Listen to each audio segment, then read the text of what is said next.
భక్తి దర్శనం ఛానల్ ప్రేక్షకులకు నమస్కారం.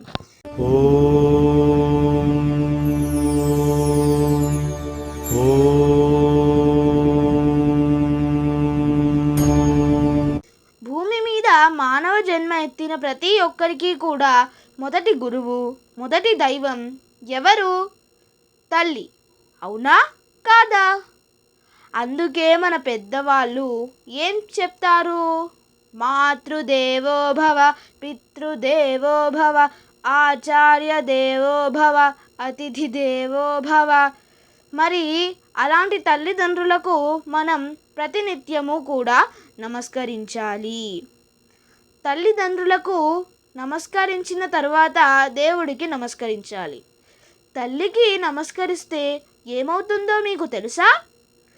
భూప్రదక్షిణ షట్కేన, కాశీయాత్ర ఆయుతేన చ, సేతు స్నానశతైర్యచ్చ, తత్ఫలం మాతృవందనే. 6 సార్లు భూమి చుట్టూ ప్రదక్షిణం చేస్తే ఎంత ఫలితం కలుగుతుందో, కాశీయాత్ర ఆయుతేన చ అంటే 10,000 సార్లు కాశీయాత్ర చేస్తే ఎంత ఫలితం కలుగుతుందో, సేతు స్నాన శతైర్యచ్చ అంటే రామేశ్వరంలోని రామసేతు వద్ద 100 సార్లు సముద్రంలో స్నానం చేస్తే ఎంత ఫలితం కలుగుతుందో, మనం మన తల్లికి నమస్కరిస్తే అంత ఫలితం కలుగుతుంది. అంటే తల్లికి నమస్కరించడం ద్వారా 6 సార్లు భూప్రదక్షిణ చేసిన ఫలితాన్ని, 10,000 సార్లు కాశీయాత్ర చేసిన ఫలితాన్ని, మరియు 100 సార్లు సముద్ర స్నానం చేసిన ఫలితాన్ని కూడా పొందవచ్చు. మీ అందరికీ వినాయకుడి కథ తెలుసు కదా? వినాయకుడు, కార్తికేయుడు వీళ్ళిద్దరూ అన్నదమ్ములు. ఓనాడు వీళ్ళిద్దరూ ఒకచోట ఆడుకుంటూ ఉన్నారు. అప్పుడు వీళ్ళ తల్లిదండ్రులు అనగా శివపార్వతులకు ఒక సందేహము వచ్చినది.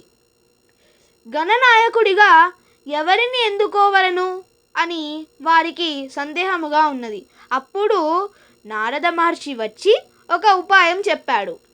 3 లోకాలను చుట్టి ఎవరైతే ముందుగా కైలాస పర్వతానికి వస్తారో వారే గణనాయకులుగా ఎన్నుకోబడతారు అని నారద మహర్షి ఉపాయం చెప్పాను.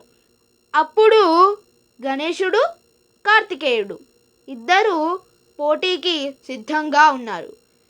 మరి కార్తికేయుడిది నెమలి వాహనము, 3 లోకాలను సులభంగా చుట్టేయగలడు.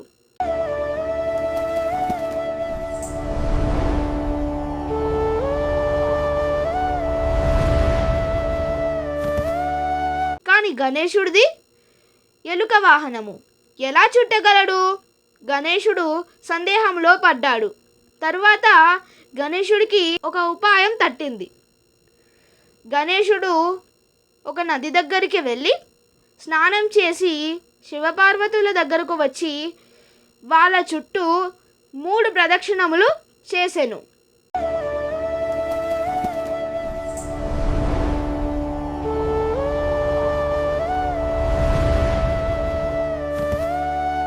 తర్వాత గణేశుడు అక్కడే ఉండెను. కార్తికేయుడు 3 లోకాలను చుట్టి ప్రదక్షిణములు చేసి వస్తాడు. అప్పుడు కార్తికేయుడు అక్కడున్న వినాయకుడిని చూసి ఆశ్చర్యచకితుడవుతాడు.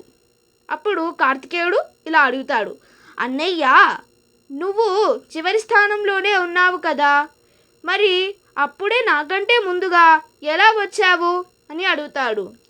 గణేశుడు సమాధానమిస్తాడు, తల్లిదండ్రులే నా లోకం. నేను తల్లిదండ్రుల చుట్టూ 3 ప్రదక్షిణములు చేశాను అంటే 3 లోకాలను చుట్టేశాననే కదా. అలా గణేశుడు సమాధానమిస్తాడు. కార్తికేయుడు తన శిరస్సును వంచి, నన్ను క్షమించు అన్నయ్య, నేను నిన్ను అవమానించాను అని అన్నాడు. గణేశుడు కార్తికేయుని తప్పును మన్నించి గణనాయకుడిగా ఎన్నుకోబడతాడు. చూశారుగా? ఇప్పుడు ఈ కథ నుంచి మనం తెలుసుకోవాల్సిన విషయము ఏమిటి అంటే, వినాయకుడిని 3 లోకాలను చుట్టి ప్రదక్షిణములు చేయమని రమ్మంటే తల్లిదండ్రుల చుట్టూ 3 ప్రదక్షిణాలు చేసి ఆ 3 లోకాలను ప్రదక్షిణం చేసిన ఫలితాన్ని పొందాడు కదా. తల్లిదండ్రుల గొప్ప అటువంటిది. అందరూ విధిగా తల్లిదండ్రులను నిత్యం నమస్కరించి గౌరవించండి. వారికి మీ ప్రేమను అందించండి. ఇలాంటి ఎన్నో గొప్ప ఫలితాలను పొందే అవకాశాన్ని పోగొట్టుకోకండి. వీడియో నచ్చితే లైక్ చేయండి, షేర్ చేయండి. మీ అభిప్రాయాలను కామెంట్ రూపంలో తెలపండి. ఛానల్ను సబ్స్క్రైబ్ చేసుకోండి. మరిన్ని మంచి వీడియోల కోసం భక్తి దర్శనం ఛానల్ను చూస్తూనే ఉండండి. నమస్కారం.